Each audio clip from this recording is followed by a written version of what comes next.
It started with a question no parent expects to hear. "Dad, I think I'm going to drink at the party." That Saturday night, my 17-year-old son sat next to me on the couch, voice low, eyes nervous. It wasn't defiance. It wasn't rebellion. It was honesty. The kind of honesty most parents dream of. And it hit me like a freight train. We were alone. My wife had been away for weeks, half a world away, caring for her dying mother. It was just me and him in the house. The quiet had become our routine. No curfews, no rules changing. Just two men sharing meals and moments while grief hovered quietly in the background. He'd never been to a high school party before, never really drank, aside from maybe a sip here or there. But now he was going, and he was nervous. Not about fitting in. He's a good kid, grounded, but about the unknown, about alcohol, about how it might feel. In that moment, I had a choice. I could lay down the law, tell him no, remind him it's illegal, that he's too young. I could take the standard route, or I could meet him where he was, not as a friend, but as a father who remembers what it felt like to walk into a room full of solo cups and expectations, completely blind. So I asked him something simple. "You want to have a few beers with me tonight, just to know what it's like?" He paused, looked surprised, then nodded. We didn't party. We sat in the living room, a sports game playing in the background neither of us paid much attention to. Over a few hours, I handed him a beer, then another. We talked. I watched him closely for signs of discomfort, dizziness, laughter that was a little too loud. By the time he was 4 beers in, I could see the flush in his cheeks, the looseness in his limbs. By 6, he was clearly drunk. I cut him off. He wasn't falling over. He wasn't sick. But he was buzzed in that clumsy, warm way that teenagers think is invincibility. He crashed early, slept it off like a log. The next morning, we sat at the kitchen table, coffee between us. He rubbed his temples and said, "Yeah, 6 is too much." We laughed. And then we talked about drinking, about pacing, about peer pressure, about how beer hits different when you're nervous or dehydrated or trying to impress a girl. He asked real questions. I gave real answers. For the first time, he had a baseline.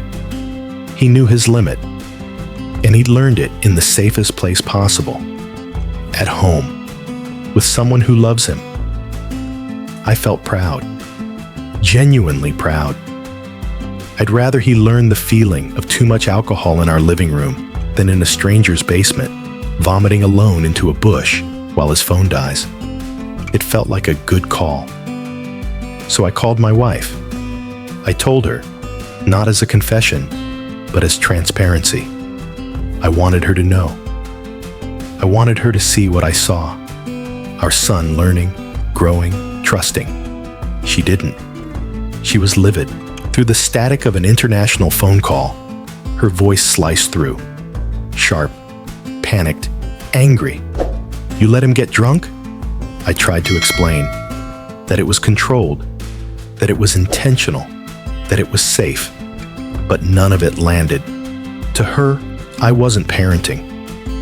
I was enabling. I was reckless, irresponsible. She didn't even want to hear the logic behind it. All she saw was a teenage boy and a six-pack, and a father who didn't ask. She's not wrong. I didn't ask. She was already under so much pressure, watching her mother fade from this world. I didn't want to burden her with what I thought was a minor parenting decision, but maybe that wasn't mine to make alone. Since that call, there's been a rift. She hasn't looked at me the same, even over FaceTime. And my son, he senses the tension. He knows he's the reason for it, even if we try to pretend otherwise. I keep replaying it in my mind. Was it too much? 6 beers? For a first-timer? Should I have capped it at 4? Or 2? But then again, it wasn't about the number. It was about the message. That he could come to me. That I wouldn't punish honesty. That if he's going to make adult choices, I'd rather he do it with adult supervision. Still, her words echo in my head. Reckless. Irresponsible. I wonder if I made a mistake. Not in the moment, but in assuming that my judgment, even with the best intentions, could replace a united front. Parenting isn't a solo sport, and while my son may have learned his limit that night, maybe I crossed mine too, with her. She's coming home soon. The air will be thick. There will be words. There will be emotions. And maybe there will be understanding. But for now, I sit with this. So, am I the asshole? This story hits a nerve for a lot of parents. On one hand, you have a father doing what many of us wish we could do. Create a bond with a teenager that's rooted in honesty and trust. That's rare. That's powerful. And let's be real. Most kids don't ask for permission to drink. They lie. They sneak. They learn by fire and puke. But on the other hand, you have a mother. Across the ocean, heart heavy with grief.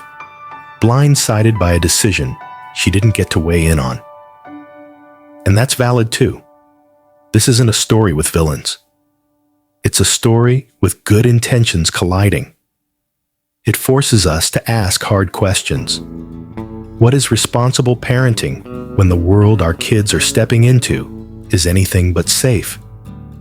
Is teaching them how to drink at home better than letting them learn on their own? And what do we risk when we act alone, even with love?